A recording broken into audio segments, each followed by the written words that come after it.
സിന്ദൂരാരുണവിഗ്രഹാൻ ത്രിനയനാം മാണിക്യമൗലിസ്ഫുരത് താരാനായകശേഖരാം സ്മിതമുഖീമാപീനവക്ഷോരുഹാം പാണിഭ്യാമലിപൂർണരത്നചഷകം രക്തോൽപ്പലം ബിഭ്രതിം സൗമ്യാം രത്നഖടസ്ഥരക്തചരണാം ധ്യായേൽപരാമംബികാം.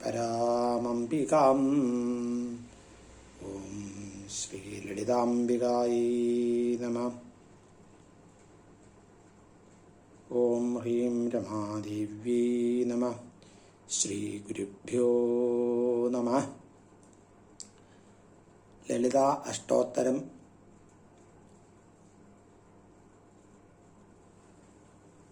വ്യാഖ്യാനം ചെയ്യുന്ന സമയത്ത് മൂന്നാമത്തെ നാമം കഴിഞ്ഞ തവണ നമ്മുടെ ചാനലിൽ കൊടുത്തപ്പോൾ അതിൽ ചെറിയ ചില പ്രശ്നങ്ങൾ കാരണം പരിപൂർണമായിട്ടതിൽ വന്നിട്ടില്ല എന്ന് മനസ്സിലാക്കി. അതുകൊണ്ട് മൂന്നാമത്തെ നാമം വീണ്ടും ഒരിക്കൽ കൂടി ഇവിടെ അവതരിപ്പിച്ച് ഭഗവതിയുടെ തൃക്കാൽക്കൽ സമർപ്പിക്കുന്നു.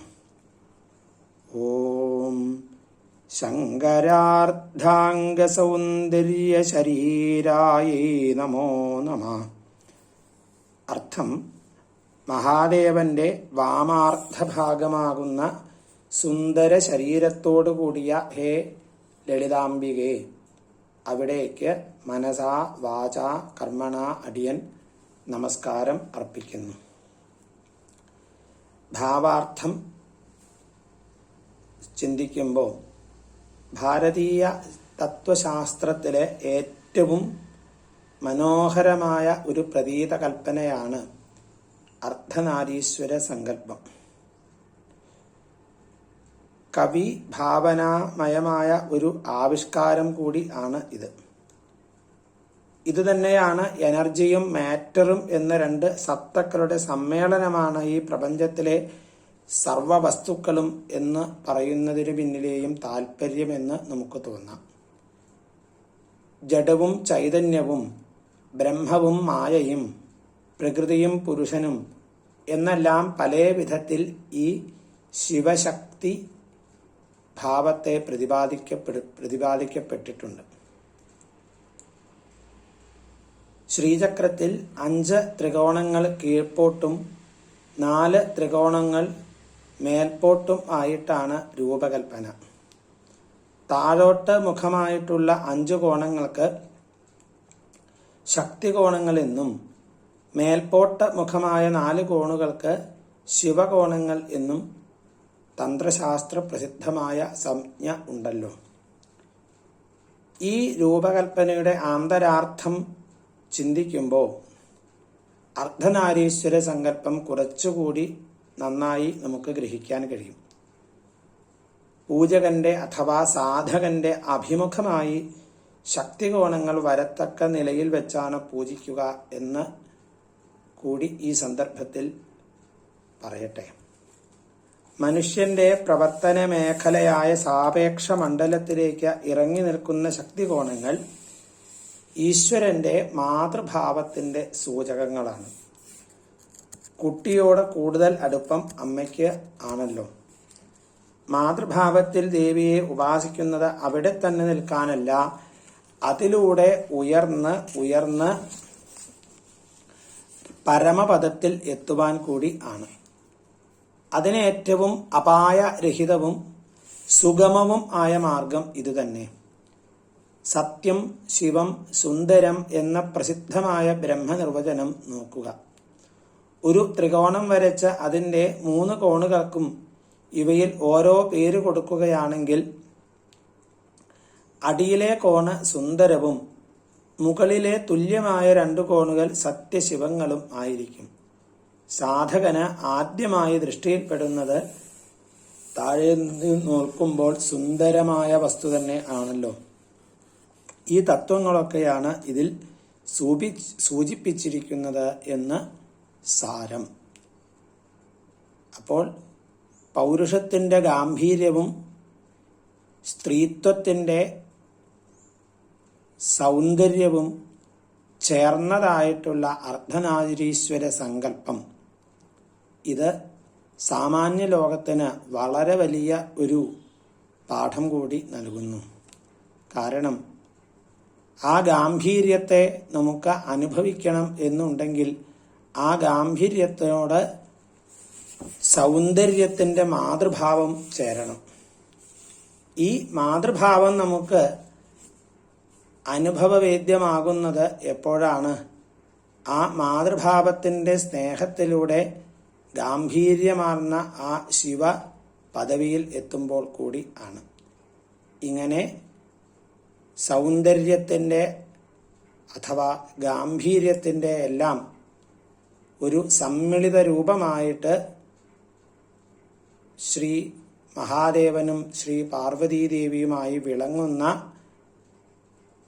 ആ ദിവ്യസ്വരൂപിണിയായിട്ടുള്ള ലളിതാംബികയുടെ തത്വത്തെ നമുക്ക് ആചാര്യന്മാര് വ്യക്തമാക്കി തന്നിരിക്കുന്നു. എല്ലാവർക്കും നമസ്കാരം. നാലാമത്തെ നാമം ലസന്മരതകസ്വച്ഛ വിഗ്രഹായേ നമോ നമഃ. മിന്നിത്തിളങ്ങുന്ന മരതകക്കല്ലിന്റെ നൈർമല്യത്തിന് തുല്യമായ ശരീരകാന്തിയോടുകൂടിയ ഹേ ജഗദംബികെ ലളിതാദേവി, അവിടേക്ക് അടിയൻ നമസ്കാരം സമർപ്പിക്കുന്നു. മരതകക്കല്ലിന്റെ നിറം പച്ചയാണ്. പച്ചയാകട്ടെ സർഗത്തിന്റെ അഥവാ സൃഷ്ടിയുടെ നിറവുമാണ്. ബ്രഹ്മാവിൽ സൃഷ്ടിക്കുള്ള അഭിലാഷം ഉദിച്ചതോടെയാണല്ലോ പ്രപഞ്ചോൽപ്പത്തി.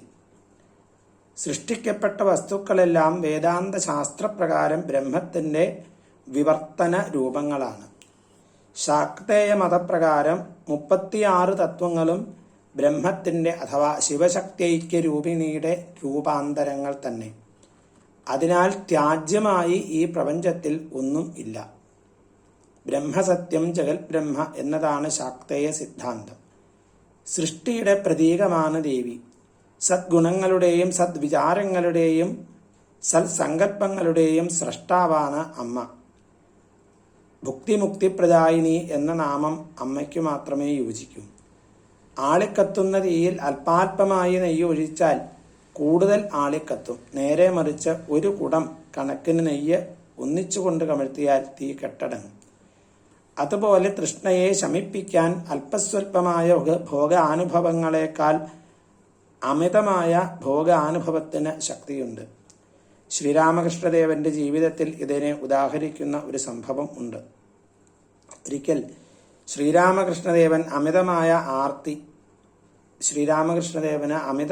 ആർത്തി. വിശപ്പ് മാറുന്നില്ല. ഭൈരവി ബ്രാഹ്മണി കൂടെ നിന്നും വിവിധങ്ങളായ താന്ത്രിക സാധനകൾ ചെയ്യിക്കുന്ന കാലമായിരുന്നു അത്. ഈ വിവരം ബ്രാഹ്മണി അറിഞ്ഞപ്പോൾ ഒരു ഉപായം പ്രയോഗിച്ചു. ഒരു മുറിയിൽ പല വിധത്തിലുള്ള ഭക്ഷണ സാധനങ്ങൾ ധാരാളം സംഭരിച്ചു വെച്ചു. എന്നിട്ട് ശ്രീരാമകൃഷ്ണനെ ആ മുറിയിൽ താമസിപ്പിച്ചു. അപ്പോൾ എന്തു വേണമെങ്കിലും ഇഷ്ടം പോലെ എടുത്ത് കഴിക്കാം. അങ്ങനെ 3 ദിവസം കഴിഞ്ഞതോടെ ശ്രീരാമകൃഷ്ണദേവന്റെ ആർത്തിയും മാറി. സാധനയുടെ ഒരു ഘട്ടത്തിൽ വരുന്ന ഒരു സ്ഥിതിവിശേഷമാണ് ഇതെന്ന അറിയാമായിരുന്ന ബ്രാഹ്മണി അതിന് തക്കതായ പ്രതിവിധി ചെയ്ത് ശമിപ്പിച്ചു. ഇതിൽ നിന്ന് മേൽ പറഞ്ഞ തത്വം വ്യക്തമാവുന്നുണ്ടെന്ന് വിചാരിക്കുന്നു. ശാക്തേയമതം ജീവിതത്തിൽ ഒരു ഭാവാത്മകമായ പോസിറ്റീവ് നിലപാടാണ് സ്വീകരിക്കുന്നത്.